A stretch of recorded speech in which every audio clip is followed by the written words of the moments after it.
Hey guys, you're here for 3 Grandmaster Nightfall boss cheese spots. That means you can each have a place to yourself or buddy up. Even use it to solo the Nightfall. First spot is really simple to get to. If you look to the right of where the boss spawns, there's an opening. If you jump around the outside of it, hug the wall around the third post down the row. You will land on an invisible platform. This can comfortably fit a couple guardians. Make sure you're standing on nothing. If you're still up a ways, back up a little to get on the floating platform. I suggest doing this before the boss spawns in. You will not get shot here, not even from the boss's fire attack.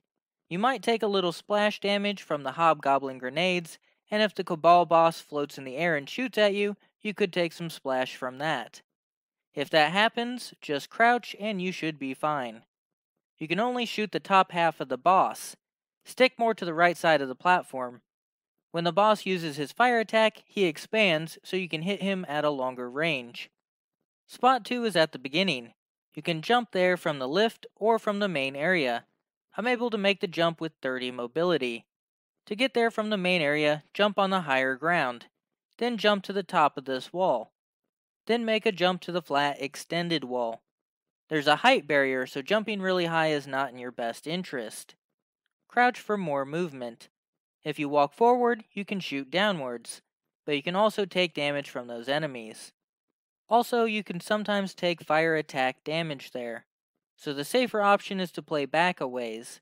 You can shoot the boss through the wire frame and kill him, and you won't take any damage if you're about halfway back. Feel free to push up occasionally though. He seems to make a circular pattern around the area. Spot 3 is out the left side. You want to jump from high ground onto this wall platform. Then jump upwards onto the roof. This is probably the safest spot, and it can accommodate multiple guardians. As long as you don't jump while you're up here, you will not take any damage. No fire attack, no grenades. You can also go halfway around the room on the edge, but you can only shoot if the boss is directly below you. No matter what spot you pick, it can enable you to solo the boss on any difficulty. If the boss isn't interested in you, fire some shots at the wall to pull aggro. On my run, we didn't need to use spots, we just had a well and a banner shield and hid behind the back pillars.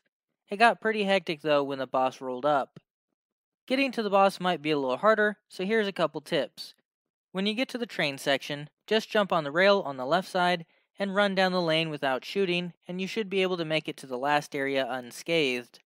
Also, not a bad spot to kill the unstoppable. For the mines, you can extend the timer. This is a strat I posted at the beginning of Forsaken. Stand on the mine until it's around 80% or until it's unsafe to stay there. Then go and kill the anti-barrier.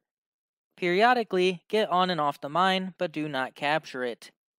The second 2 mines spawn when the first mine is captured, and the timer is paused while you're on it. So by bringing its completion to 80% and then getting off, it will lower itself back to 0. Doing this repeatedly can give you extra minutes of time to kill enemies over by the second mine. When the enemies are mostly dead, or your mine timer is really low, that's when you want to capture the first mine. If the second mine is cleared out of enemies, it should be a pretty easy capture, and then you can all just focus on the third mine. For the boss afterwards, just play at the back right of the map and kill him from afar. Once he's dead, the other enemies will despawn. Cheese forever, Guardian!